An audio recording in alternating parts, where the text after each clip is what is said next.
Sorry,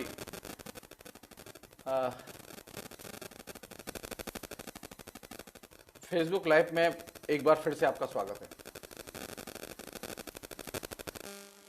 हम बात कर रहे थे पेरियार के बारे में और पेरियार के उस आंदोलन के बारे में जो उन्होंने कोट्टायम के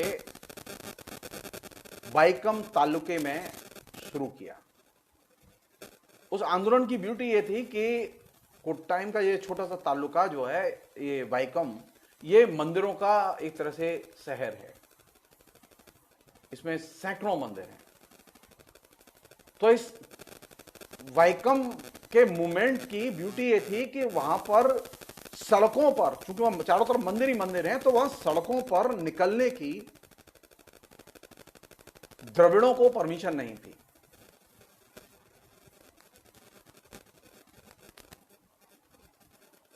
वाइकम में जो है वो द्रविड़ लोग जो है वो गुलामों की तरह रहते थे।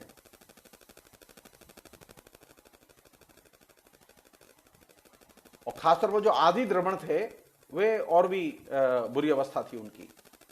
तो वाइकम शहर जो, ये घटना है 1924 के आसपास की। सो वाइकम शहर में जो मंदिरों का शहर था, उसमें सड़कों पर द्रविड़ों के लिए और आदि द्रविड़ों के लिए निकलने की मनाही थी, क्योंकि वह मंदिरों का शहर था।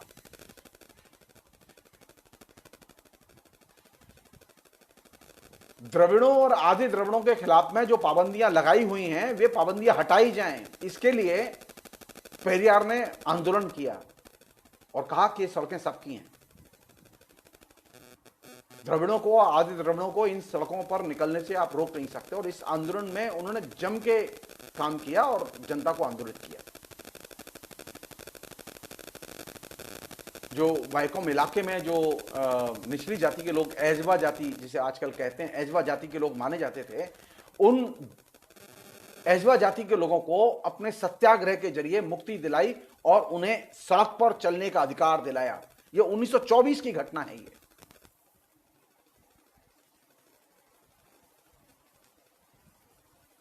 और इस घटना ने उनको वाइकम के हीरो की उपाधि से विभूषित करा दिया।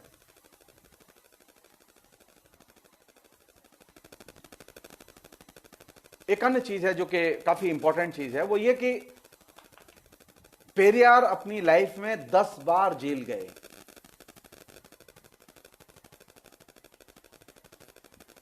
वो कांग्रेस में रहते हुए भी जेल गए, कांग्रेस के पहले भी जेल गए, कांग्रेस से निकलने के बाद भी जेल गए, आजाद भारत में भी जेल गए। उन्होंने जो आंदोलन किए, जिन मसलों पर आंदोलन किए, मसले बड़े दिलचस्प हैं और बहुत ही प्रोवोकेटिव हैं। और वो मसले तभी समझ में आएंगे जब आप नेशनलिटी के परिप्रेक्ष्य में और नेशनलिटी के उद्भव और विकास और नेशनलिटी की स्वीकृति कराने के प्रयासों के तौर पर पेरियार के नजरियों को देखेंगे। तमिल भाषी जनता अपनी जातीय अस्मिता की मांग कर रही थी। उस मांग को आर्टिकुलेट किया पेरियार ने। यही वह जगह थी कि जो तमिलनाडु के बारे में कहा जाता है ना, पेरियार के बारे में कहा जाता है, वो एंटी हिंदी। जी नहीं, एंटी हिंदी आंदोलन जो चल रहा था, उसका कारण क्या है? उसका कारण यह कि क्या तमिल नेशनलिटी के जो और तमिल भाषा के जो अधिकार हैं, क्या वो मान लिए गए? पहली बार जब उन्होंने तमिल नेशनलिटी के परिप्रेक्ष्य से हिंदी का विरोध किया, क्योंकि सारे लोग चाहते थे हिंदी सारे देश में मानी जाए और स्वीकार की जाए, लेकिन तमिल में तो तमिल ही नहीं मानी जा रही थी और स्वीकार की जा रही थी। तमिल की आइडेंटिटी को ही भारत सरकार मानने के लिए तैयार नहीं थी। तो जहां एक जाति अपनी पहचान के लिए लड़ रही हो, वहां उस जाति से यह उम्मीद करना और यह दबाव डालना कि वह दूसरी भाषा को माने, यह बेतुकी बात है। पेरियार की प्राथमिकता तमिल भाषा और तमिल जातीयता थी और यही वजह थी कि वे इसके नीचे कोई समझौता करने के लिए तैयार नहीं थे। यहां तक कि वे तमिल जातीयता को अर्जित करने के लिए वो अलग से देश बनाने तक के बारे में सोच रहे थे। उन्होंने जो तरह तरह के आंदोलन किए, जिसका कि एक परिणाम ये निकला कि मसलन एक छोटी सी लिस्ट है जो कि कायदे से दर्ज रहनी चाहिए आपके बीच में। उन्होंने हिंदी विरोध के आंदोलन का नेतृत्व किया, उन्होंने मंदिर प्रवेश के आंदोलन का नेतृत्व किया, उन्होंने जाति के आधार पर होटल और रेस्टोरेंट में जो पाबंदियां लगी होती थी, सिर्फ सवर्णों का प्रवेश था, इसका भी विरोध करते हुए आंदोलन किया। उन्होंने भारत के कुछ संविधान में जो लागू किए गए प्रावधान थे उनका भी विरोध किया। यहां तक कि वे इस हद तक चले गए कि उन्होंने संविधान को जलाया भी, नेशनल फ्लैग को भी जलाया। है किसी की हिम्मत कि ये कहे कि वे राष्ट्रद्रोही हैं? कह के देखे कोई? उनकी गिरफ्तारी हुई थी, उन्हें कई बार सजाएं बुली, वो जेल गए।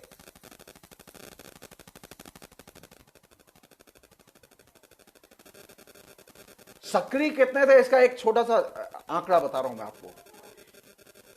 93 इयर्स की एज में वह व्यक्ति 183 दिन तक उसने यात्राएं की अपनी, और 249 भाषण दिए। और जब वो 94 की एज में पहुंचे तो उस 94 की एज में उन्होंने 177 दिन यात्राएं की और 229 भाषण दिए। आप इससे उस व्यक्ति की सक्रियता, इस उम्र 93 और 94 की एज में उसकी सक्रियता का अनुमान कीजिए।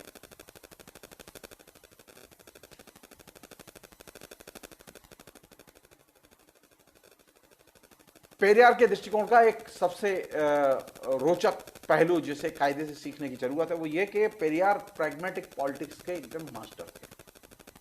व्यवहारवादी राजनीति को वो बहुत महत्वपूर्ण मानते थे। उनका मानना यह था कि वे स्वभाव से मानवतावादी थे। तो संविधान की धाराओं का विरोध, संविधान को जलाना, राष्ट्रीय फ्लैग तक को जलाना, लेकिन आप उसे राष्ट्रद्रोही नहीं कह सकते।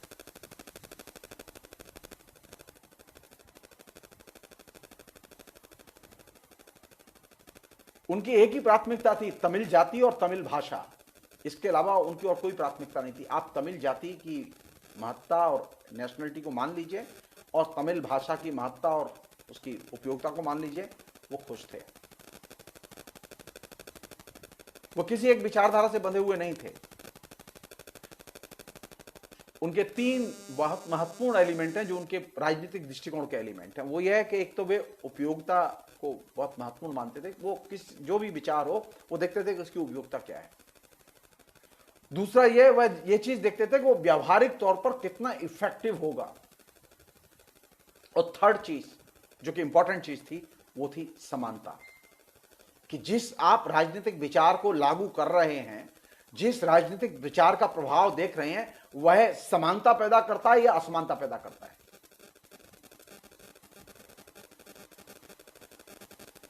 और यही 3 चीजें थी जिन्होंने कि उनको विवेकवादी या रैशनलिस्ट बनाया।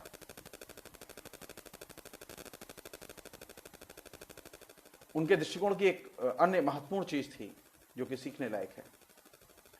वो कहते थे ये कास्टिज्म जो है ना, वो एक तरह से ब्राह्मणवाद का पर्याय है। तो जो लोग कास्टिज्म की बात कर रहे हैं और कास्टिज्म पर जोर दे रहे हैं, वे लोग बेसिकली ब्राह्मणवाद की विचारधारा का ही अनुकरण कर रहे हैं। वे चाहते नहीं थे कि जाति रहे समाज में, वे जाति रहित समाज चाहते थे। एक आधुनिक भारत कैसा होगा? एक आधुनिक भारत ऐसा होगा जिसमें जातियां नहीं होंगी, जाति की चेतना नहीं होगी, जातिवाद नहीं होगा। यह पेरियार का बुनियादी दृष्टिकोण था। लेकिन हमने क्या किया? हमने पेरियार को जातिवाद के दृष्टिकोण का एक तरह से प्रतीक चिन्ह बना दिया है। पेरियार बुनियादी तौर पर जाति रहित समाज के समर्थक थे। एक अन्य चीज और इंपॉर्टेंट चीज, एक उनका बहुत महत्वपूर्ण निबंध है जिसकी चर्चा मैं जरूर करना चाहूंगा। चूंकि आजकल दौर युवाओं का है और युवा सबसे ज्यादा भी इस समय संकट में है,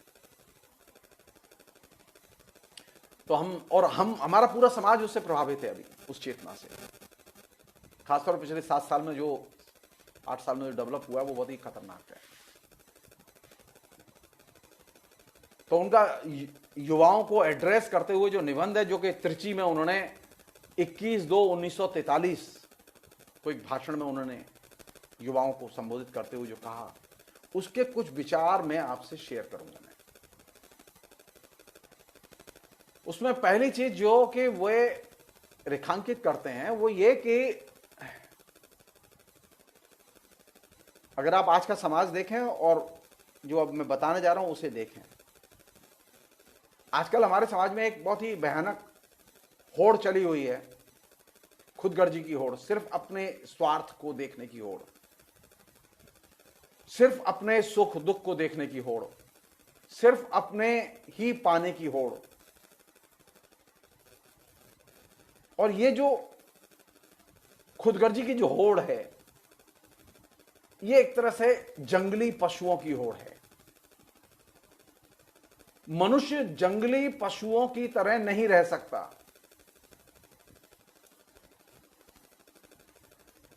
मनुष्य समाज में पशुओं की तरह नहीं रह सकता। पेरियार कहते हैं कि मनुष्य को समाज में अगर रहना है तो उसे सामाजिक प्राणी की तरह रहना होगा, और सामाजिक प्राणी की तरह रहने की पहली शर्त है कि वह अन्य के साथ रहे, अन्य को समझे, अन्य का सम्मान करे, या सरल भाषा में कहें, समाज की सेवा करे।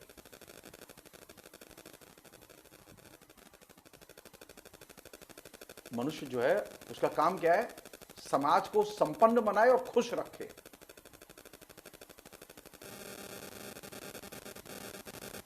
जो मनुष्य समाज की सेवा नहीं करता, अन्य के दुख से दुखी नहीं होता, अन्य के दुख पर उसके दिमाग में चिंता पैदा नहीं होती, उससे जुड़ने की इच्छा पैदा नहीं होती, उसे जानने की इच्छा पैदा नहीं होती, पेरियार कहते हैं कि वह मनुष्य पशु के समान है। और आप देखिए कि अभी जो बड़े पैमाने पर पशुता हमारे मानव समाज में छाई हुई है, उस पर हम लोग बात करने के लिए तैयार नहीं है। हम सब लोग मानते हैं कि हम सब लोग एजुकेटेड हैं और सब लोग एकदम संपन्न हैं, बुद्धिमान हैं, हम सबके पास में स्मार्टफोन है, इंटरनेट है, घर में सब सुविधाएं, गाड़ी है, सब कुछ है हमारे पास, लेकिन हम सिर्फ निजी स्वार्थ में डूबे हुए हैं। निजी स्वार्थ में डूबे रहना ये पशु की स्थिति है।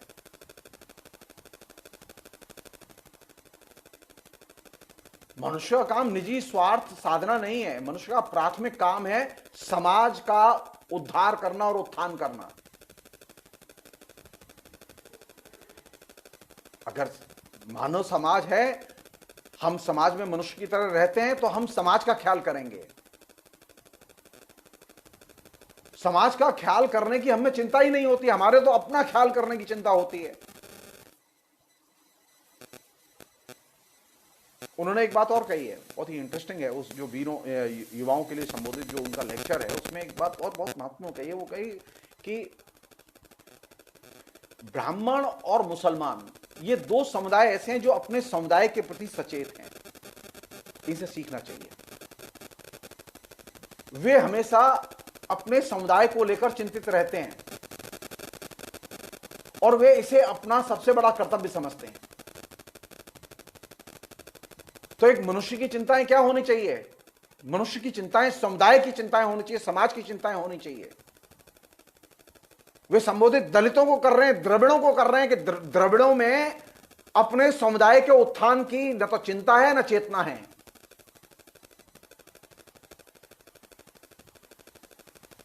तो अपने समाज के उत्थान की चिंता और चेतना का अभाव किसमें होता है? जो पशु होता है। और वे आदर्श के तौर पर बताते हैं कि देखो ब्राह्मणों को, देखो मुसलमानों को, वे समुदाय की चिंता करते हैं।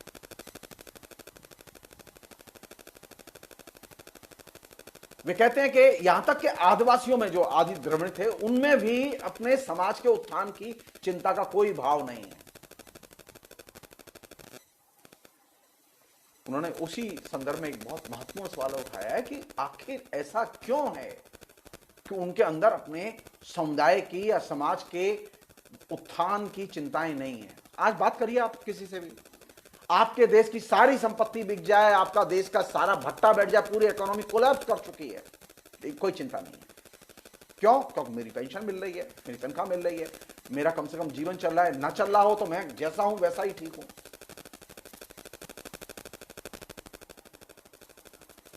उसी भाषण में उन्होंने जिस चीज को रेखांकित किया है, जिसे हम लोग बार बार शेयर करते रहते हैं आपसे, वो ये कि इसका प्रधान कारण यह है कि हम अन्य के बारे में सोचते ही नहीं है।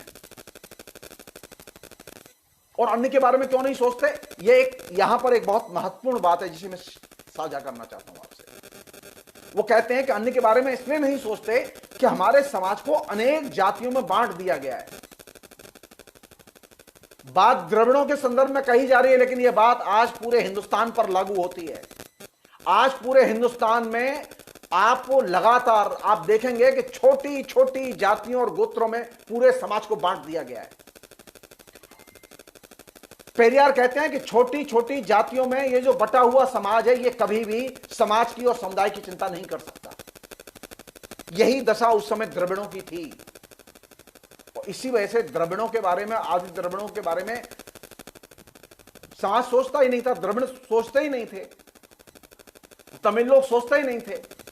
तो सामाजिक एकता अर्जित करने के लिए, सामाजिक सरोकार अर्जित करने के लिए, अन्य के प्रति अपने दृष्टिकोण का विकास करने के लिए जरूरी है कि इन छोटी छोटी जातियों में विभाजित समाज की दीवारें गिराई जाएं। अभी उल्टा हो रहा है। चौबे अलग ऑर्गेनाइज हो रहे हैं, ब्राह्मण अलग ऑर्गेनाइज हो रहे हैं, चमार अलग ऑर्गेनाइज हो रहे हैं, कोरली अलग ऑर्गेनाइज हो रहे हैं। अलग अलग जातियों में, ये जो अलग अलग जातियों में संगठित करने की जो बीमारी है, ये निहित स्वार्थ में और पशु मानसिकता से संचालित बीमारी है। और यही समाज की मुसीबतों की जड़ है। इसी की वजह से सामाजिक एकता नहीं बन पाती। सामाजिक एकता बनाने के लिए जरूरी है कि जाति की दीवारें गिराई जाएं। जाति की दीवारें गिराए बिना सामाजिक दृष्टि और सामाजिक एकता, इन दोनों का विकास संभव नहीं है। और हमारे इलाके में तो हम लोग खुश हैं, नॉर्थ इंडिया में तो हम लोग खुश हैं, क्योंकि हमारे यहां हमारी जाति को बहुमत मिल रहा है। हमारी जाति के लोग, अब लोग ब्राह्मण सम्मेलन कर रहे हैं, कोई अहीर सम्मेलन कर रहे हैं, कोई चमार सम्मेलन कर रहे हैं। तो ये जितने सम्मेलन बढ़ेंगे, जाति के छोटे छोटे गुटों में सामाजिक विभाजन जितना बढ़ेगा, उतनी ही सामाजिक चेतना घटेगी और सामाजिक दृष्टि का ह्रास होगा और पशुता और बर्बरता का विकास होगा।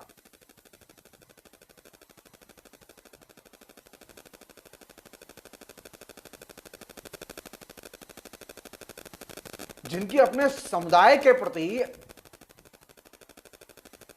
कोई श्रद्धा नहीं है, कोई लगाव नहीं है, वे लोग, ये शब्द उनके हैं, पेरियार के, वे कहते हैं आप उनसे उम्मीद न करें कि उनका अपने समुदाय के प्रति लगाव भी होगा। ये जो जातियों में बटे हुए लोग हैं, वे पशु की तरह जीते हैं, अपने नस्लीय अवस्था के बोध से युक्त हैं, वे बर्बर हैं, इसलिए वे अपने को गैर ब्राह्मण या तमिल कहते हैं। हम अपने को द्रविड़ियन कहने को तैयार नहीं हैं। इसी प्रसंग में मैंने जो शुरू में बात कही थी, उसी सूत्र पर मैं फिर लाना चाहता हूं और ये बात मैं कंक्लूड करूंगा। उस समय एक एंग्लो इंडियन होते थे, तो उनके वंशजों की दो राष्ट्रीयताएं होती थी। तो उनकी एक आइडेंटिटी थी, उनके अंदर एकता भी थी। आइडेंटिटी क्या थी? उनकी जाति एक पहचान थी, और इसको वो प्रेज करते हैं।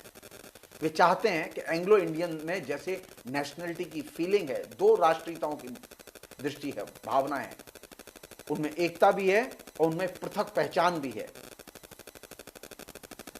इवन यहां तक कि वे कहते हैं कि ब्राह्मणों में भी द्विज का संस्कार तो है। ब्राह्मण अपने को द्विज कहते हैं और दो बार जन्म लेते हैं। लेकिन ब्राह्मणों की मुश्किल क्या है कि वे अपने उदय के असली कारण जानना नहीं चाहते। वे अपने को महान समझते हैं, उनकी आपस में एकता है, ब्राह्मण ब्राह्मण जिंदाबाद, उसके कारण ही वे अपने को महान समझते हैं। इसी तरह मुसलमानों में जो उनके धर्म में शामिल होता है, जो उनके धर्म के बैनर तले एकजुट रहते हैं, उन सबके प्रति मुसलमानों में भी लगाव देखा जाता है। लगाव के मामले में ये दोनों महान हैं।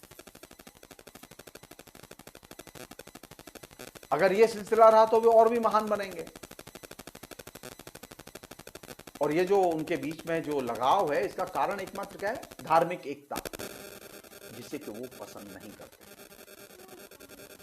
अभी जिस तरह से धार्मिक एकता के आधार पर लोगों को बांटने की और जोड़ने की कोशिश हो रही है, मुसलमान मुसलमान को वोट देगा, हिंदू हिंदू को वोट देगा, हिंदू हिंदू के साथ चलो, ब्राह्मण ब्राह्मण के साथ चलो, अहीर अहीर के साथ चलो, चमार चमार के साथ चलो, ये जो तमाम किस्म की मुहिम चली हुई है, ये मुहिम बर्बरता की तरफ ले जाने वाली मुहिम है।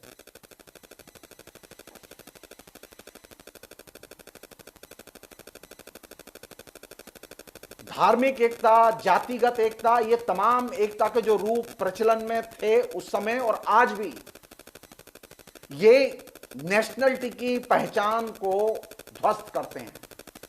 पेरियार के दृष्टिकोण की खूबी है कि वे जाति एकता को नहीं मानते, वे कम्युनिटी की एकता को महत्वपूर्ण मानते हैं, और कम्युनिटी की एकता के साथ साथ वो नेशनलिटी की एकता को महत्वपूर्ण मानते हैं। तो अभी हमारे डिस्कोर्स से नेशनलिटी और कम्युनिटी का डिस्कोर्स तो गायब ही हो चुका है।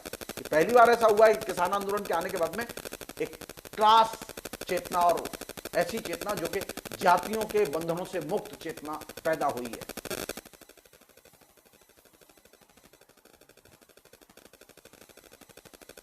उन्होंने ये कहा है कि द्रविड़ों में अनेक किस्म के मतभेद हैं, अनेक किस्म की भिन्नताएं हैं, जातिगत भिन्नताएं भी हैं। द्रविड़ लोग उस समय नस्ल के गुलाम थे, उनके अंदर नस्ली चेतना भी थी, और यही वजह थी कि द्रविड़ एवं आदि द्रविड़ ये ब्राह्मणों और सरकार पर निर्भर थे। अब यहां सिर्फ एक संकेत के तौर पर कह रहा हूं मैं आपसे, जाति का विभाजन जितना बढ़ेगा, छोटी छोटी जातियों का विभाजन जितना बढ़ेगा और वे छोटी छोटी जातियों का उभार जितना दिखाई देगा, ये छोटी छोटी जातियां ब्राह्मण और सरकार पर उतनी ही ज्यादा निर्भर होती चली जाएंगी। वे ब्राह्मणों और सरकार के बिना जी नहीं सकती। जैसा कि द्रविड़ों के साथ हुआ, आदि द्रविड़ों के साथ हुआ, वही उत्तर भारत में हो रहा है। आपने क्या किया? आपने वोट दिया। 7 साल में आप देखिए कहां पहुंचाए हैं आप। हर मोहल्ले में जाति खड़ी है, हर घर में जाति खड़ी है। भारत की पहचान, भारतीय की पहचान, हिंदी भाषी की पहचान, तमिलियन की पहचान, बंगाली की पहचान, मलयाली की, ये जो आइडेंटिटी थी, नेशनलिटी की आइडेंटिटी, ये आइडेंटिटी गायब हो चुकी है। तो जरूरत किस बात की है? पेरियार इसको रेखांकित करते हैं कि हमें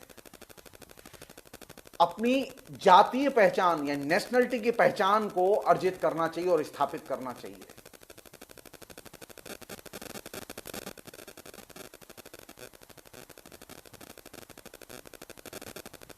और जातीय पहचान को स्थापित करने में युवा सबसे महत्वपूर्ण भूमिका अदा कर सकते हैं। दिक्कत यह है कि पिछले 40 साल में जो यूथ विकसित हुआ वो एकदम जातीय चेतना से शून्य है। उसके बाद कास्ट की चेतना है, उसके बाद धर्म की चेतना है, उसके बाद में और दूसरी चेतनाएं हैं, लेकिन उसके पास में नेशनलिटी की चेतना नहीं है। अगर हिंदुस्तान में विभिन्न क्षेत्रों में जातीय चेतना रही होती और जातीय चेतना पर हमने जोर दिया होता, तो उसका विकास किया होता, तो लड़ाई का दायरा ही अलग होता। तो हमने क्या किया कि हमने जातीय चेतना के प्रश्न को, नेशनलिटी की पहचान के प्रश्न को एकदम ठंडे बस्ते में डाल दिया और जाति, छोटी जाति और छोटी जाति, ओबीसी, एससी, एसटी, तमाम किस्म के प्रश्न केंद्र में लाके खड़े कर दिए।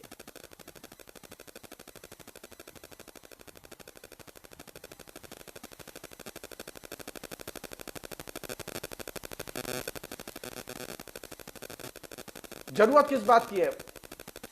पेरियार इस बात पर बार बार जोर देते हैं। वो महात्मा गांधी की भी आलोचना करते हैं वो कांग्रेस की कई चीजों में प्रशंसा भी करते हैं, आलोचना भी करते हैं।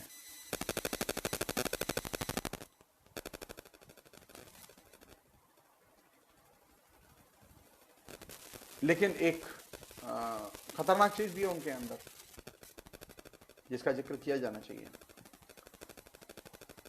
पेरियार डिक्टेटरशिप को पसंद करते थे। अब सोचिए, अब आप पेरियार के जो तानाशाही के प्रति जो रुख है उसकी आलोचना होनी चाहिए कि नहीं होनी चाहिए। और जो ही आप आलोचना करेंगे तो आप कहेंगे जगदीश्वर जी तो ब्राह्मण है इसलिए पेरियार पर अटैक कर रहे हैं। वो प्रशंसा करते हैं रशिया और जर्मनी क्यों आगे चले गए, क्योंकि वहां डिक्टेटरशिप है और अगर हमें आगे जाना है तो हमें डिक्टेटरशिप की जरूरत है।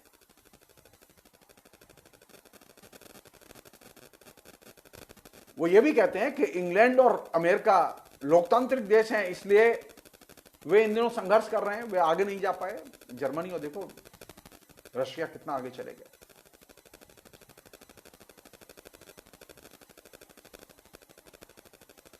तो देश के लिए क्या जरूरी है? बतर्ज पेरियार जिसको वो प्रेज करते हैं, जिसकी कि वो कांग्रेस में भी पहली बार एक व्यक्ति ये चीज रेखांकित करता है। बहुत पहले की बात है ये। वो कहते हैं कांग्रेस और मुस्लिम लीग जैसी पार्टी तानाशाही से बंधी है जबकि अन्य पार्टी लोकतांत्रिक हैं। इन दिनों सरकार के द्वारा तानाशाही संगठनों पर हमले हो रहे हैं, यानी ब्रिटिश सरकार जो है वो कांग्रेस पर दूसरी संस्थाओं पर हमले कर रही थी। वे लोकतांत्रिक संगठनों पर भी हमले कर रहे हैं। इसके कारण लोकतांत्रिक संगठन भी शक्तिहीन और आवाज रहित हो गए हैं। यानी एक और चीज है, आपने एक चीज नोटिस की होगी कि लगातार पिछले कई साल से आरएसएस के लोग और दूसरे लोग कम्युनिस्टों की बड़ी आलोचना कर रहे हैं और इस बात के लिए आलोचना कर रहे हैं कम्युनिस्ट 1942 के गद्दार हैं। हम आज फेसबुक लाइव के जरिए एक समस्या आरएसएस के लोगों के सामने और उन लोगों के सामने, मीडिया के लोगों के सामने हम रख रहे हैं। वे पेरियार के बारे में बोल के दिखाएं और फिर देखें मजा। पेरियार ने 1942 के भारत छोड़ो आंदोलन की सबसे तीखी आलोचना की थी।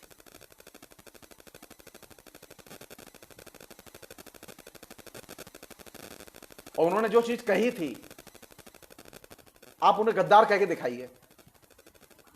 उन्होंने गांधी की भी आलोचना की, उन्होंने कांग्रेस की भी आलोचना की। उन्होंने इस बात को रेखांकित किया कि 1942 के भारत छोड़ो आंदोलन के दौरान बड़े पैमाने पर लूटमार हुई, आगजनी हुई, दंगे हुए। कांग्रेस के कार्यकर्ताओं ने गर्व से इसकी जिम्मेदारी ली।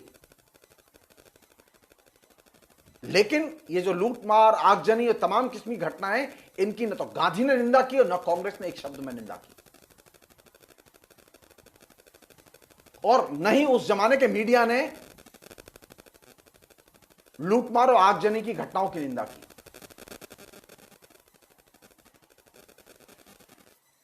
बड़े पैमाने पर अंग्रेजों ने उस जमाने में छापे डाले कांग्रेस के दफ्तरों पर, उनसे बहुत सारी सामग्री निकली।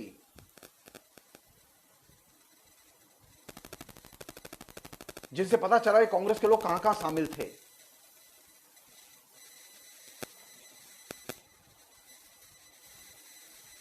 सरकार से कहा भी गया कि सरकार वो सारे के सारे डॉक्यूमेंट जो 1942 में कांग्रेस के दफ्तरों पर छापे मार के जो सामग्री जब्त की गई है वे सारे डॉक्यूमेंट पब्लिश करें। लेकिन ब्रिटिश सरकार ने वो डॉक्यूमेंट पब्लिश नहीं किए।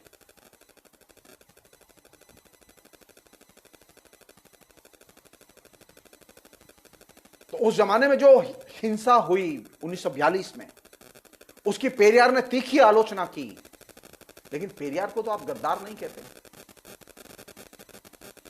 कह के दिखाओ, फिर देखो मजा तमिलनाडु में, कर्नाटक में।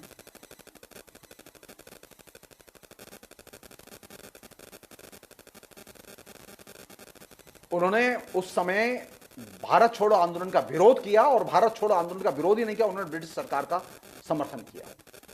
कांग्रेस के नेताओं की गिरफ्तारी किए जाने के कदम का समर्थन किया।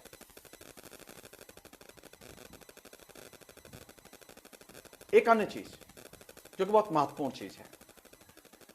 अपार्ट फ्रॉम ये जो मनुस्मृति जलाओ, इस तरह की पुस्तकें जलाओ, रामायण जलाओ, जो उनका पूरा का पूरा वो है, वो उतना इंपॉर्टेंट नहीं है। बल्कि इंपॉर्टेंट यह है कि सामाजिक उत्थान के लिए, सामाजिक प्रगति के लिए धार्मिक प्रोपेगेंडा से बचा जाना चाहिए। वो जिस वजह से इन कृतियों की तरफ उंगली उठाते थे, उनके प्रति गुस्से का इजहार करते थे, उसमें जो एसेंस है, जो मर्म है, जिसे वो संप्रेषित करना चाहते थे, वो ये कि सामाजिक विकास के लिए धार्मिक प्रोपेगेंडा से बचा जाना चाहिए। ये रामायण वगैरह जितनी भी, महाभारत, ये पुरानी जितनी भी कृतियां हैं, ये आनंद के लिए लिखी गई हैं। ये कहानियां पढ़ने में अच्छी लगती हैं, इनको पढ़ने से कोई नुकसान नहीं होगा, ये उनका मानना था। लेकिन ये कहानियां बिना रैशनलिज्म के, बोध के बिना लिखी गई हैं, और ये बात सच है, ये बात सच है। एक अन्य चीज और आखिरी चीज,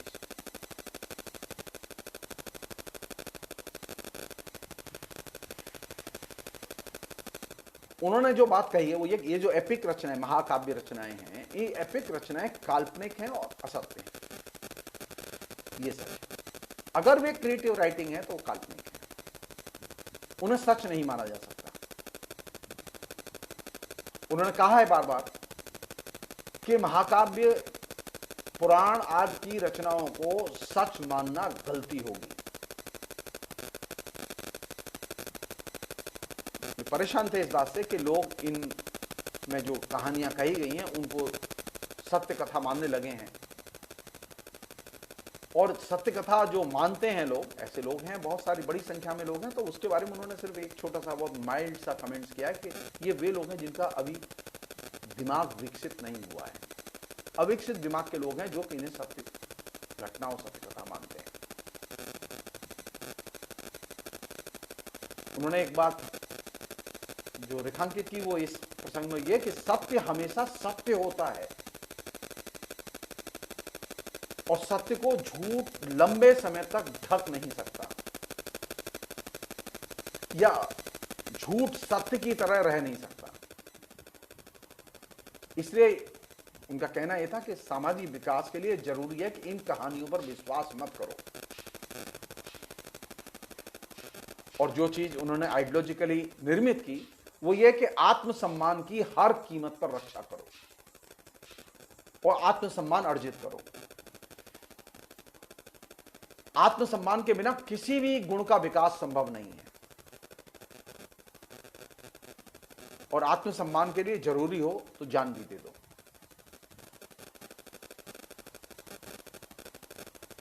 अंत में साम्यवाद में उनकी कोई आस्था नहीं थी, वो साम्यवाद को बोगस मानते थे,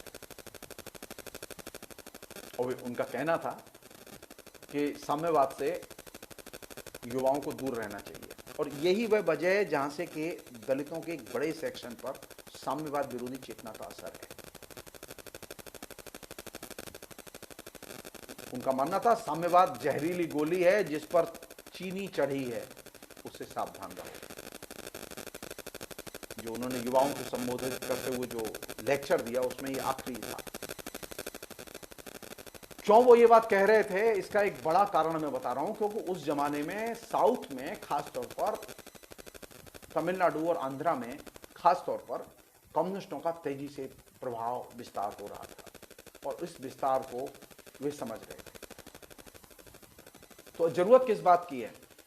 पेरियार के बारे में एक रंगे दृष्टिकोण की जरूरत नहीं है। पेरियार के यहां कई कंट्राडिक्शंस भी हैं। उनके दृष्टिकोण में समाजवाद को, साम्यवाद को लेकर कंट्राडिक्शन है, उनके दृष्टिकोण में गांधी को लेकर कंट्राडिक्शन है, उनके दृष्टिकोण में संविधान को लेकर कंट्राडिक्शन है। उसकी आलोचना की जानी चाहिए। लेकिन इस सब के बावजूद वे तमिल नेशनलिटी के उन नायक और नायक हैं। तमिल जातीयता के वे शीर्ष पुरुष हैं, जहां से कि तमिल जातीयता का रियल सामाजिक आंदोलन शुरू होता है, और यही वह चीज है जो कि उनको महान बनाती है। हम लोगों ने क्या किया है कि हमने तमिल जातीयता के संदर्भ में बहुत सारी चीजें गांधी के प्रति उनकी आलोचना थी, गांधी से वो मतभेद रखते थे, लेकिन गांधी की जब हत्या हुई तो वो बहुत दुखी हुए। उन्होंने गांधी की हत्या की निंदा की और मांग की कि भारत का नाम गांधी राष्ट्र रख दिया जाए।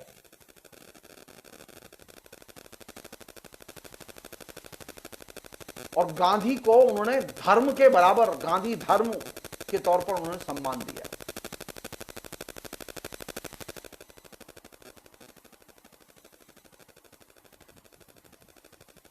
अंत में वह व्यक्ति जो समाजवाद से युवाओं को दूर रहने की सलाह दे रहा था, वह व्यक्ति दुनिया के अनेक देशों में गया। वह स्वयं पेरियार सोवियत संघ गए और वहां 3 महीने रहे और उस जमाने के जो बहुत बड़े कम्युनिस्ट थिंकर थे, एम सिंगारबेलू, उनके साथ मिलकर उन्होंने सोशलिस्ट प्रोग्राम बनाया।